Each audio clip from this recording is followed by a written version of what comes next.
Hello, my name is Kelly Bluen. I am a certified Zentangle teacher. I just wanted to take a minute to introduce you to the Fragment of Your Imagination Challenge, show you some of the wonderful materials that you can use, and then show you what I'm going to do throughout the month of January for this challenge. So first of all, I want to go to this packet right here. I will link it below, but it is available. Let me go to the last page. It is available on the Facebook group 7F5R Challenge. That's where you can find this beautiful packet. They might also have a website you can find it, but I'm not sure. So each year, 7 Forests, 5 Rivers creates this beautiful challenge for us, focusing on fragments, which I will explain in a moment. So here's the beautiful packet, and then I'm just going to go through it a little bit.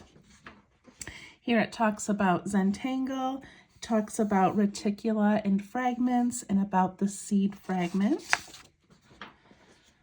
This is just a nice little note to us. Here's the hashtag that you can use, 7 Forests, 5 Rivers Challenge, FYIC 2025. There's the Facebook group. All of these are clickable. If you get to this packet, you can click on these different items. And then here starts their list. So they choose little fragments from artists all over the world and some from Zentangle, and they list them. So the 1st of January, this is the tangle. It's also clickable, so you can go see where the fragment is from and the step outs to make it. So lots of pages of that. And then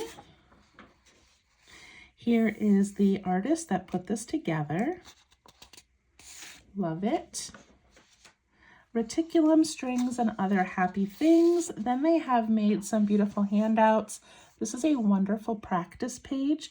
Some of the fragments will be in squares, some in triangles, circles, and these little seed patterns. So it's a wonderful resource. And then they've created several places that you can draw on. So look at how gorgeous that is.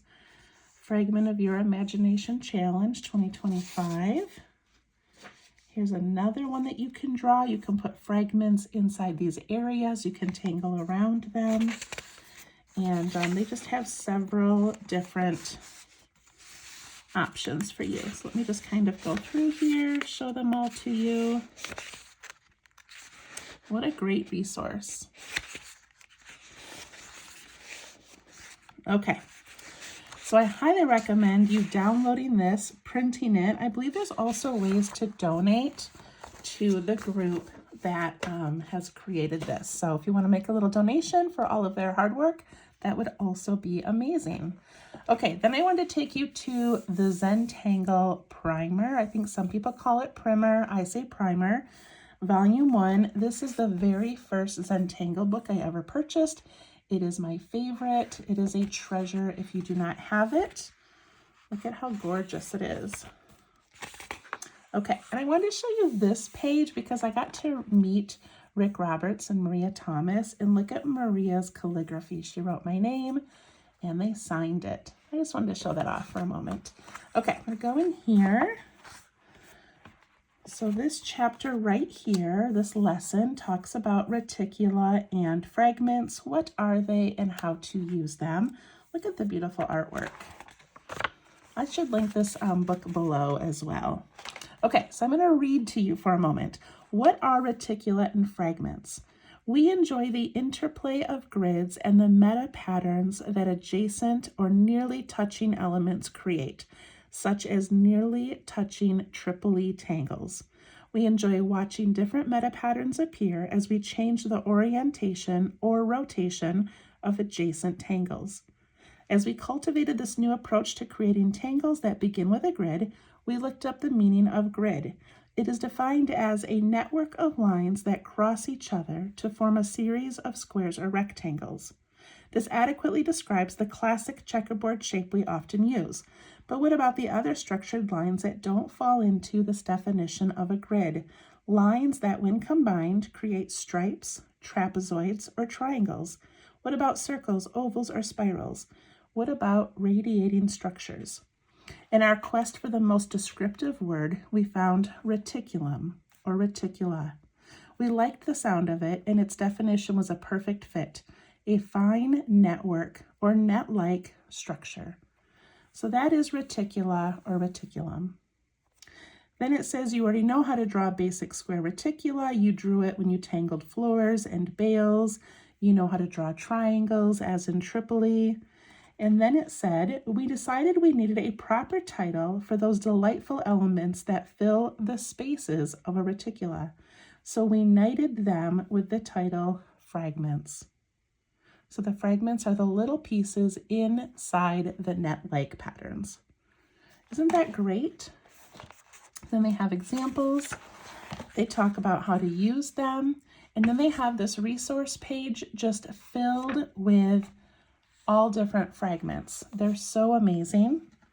And then I believe it was a few years later, they had some CZTs that were all together for a conference, and they made this Reticula and Fragments book. And it is filled with all of these designs. Look at these little itty bitty designs that artists created to put inside squares, circles, triangles. It's just a fun little resource. Okay, that is your little lesson on reticula and fragments.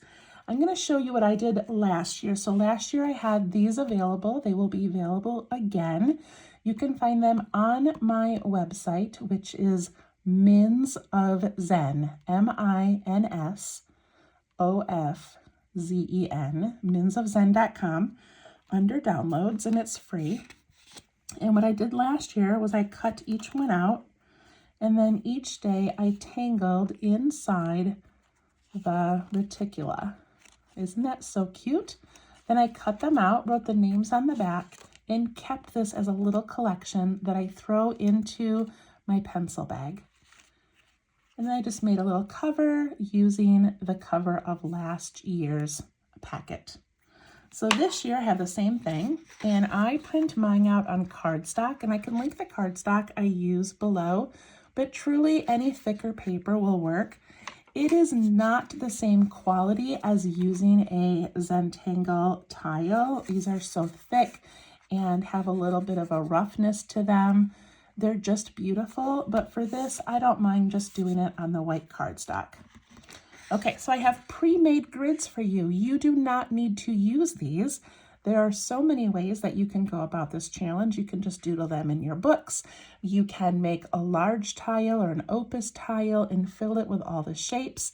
I just like doing this because it helps me practice each fragment individually, and I get a little collection at the end. So I have all of these for the month. And then this year I created another page that has this year's cover, and you can cut this out and make it the cover of your little packet if you want. And then I have all these little practice shapes. Oh, I did not put seed in here. Oh, that's so funny. Now I'm realizing my mistake, but you could draw little seeds up here and practice. So I just thought I would add a practice sheet to it. And then, of course, when I'm done, do a little hole punch, add one of these little metal rings, and there you go. So starting tomorrow, January 1st, I will be making a video each day showing that day's fragment. And what we'll do is we will just put them in here. It'll be a pretty quick video. And then after you put it in here, you are welcome to then transfer it to a larger project. Okay, you don't have to stop with the practice. You can then add it to something else. But it should be a really fun month, and I really am appreciative of 7 Forest 5 Rivers for creating this for us. So we will see you tomorrow. Bye-bye.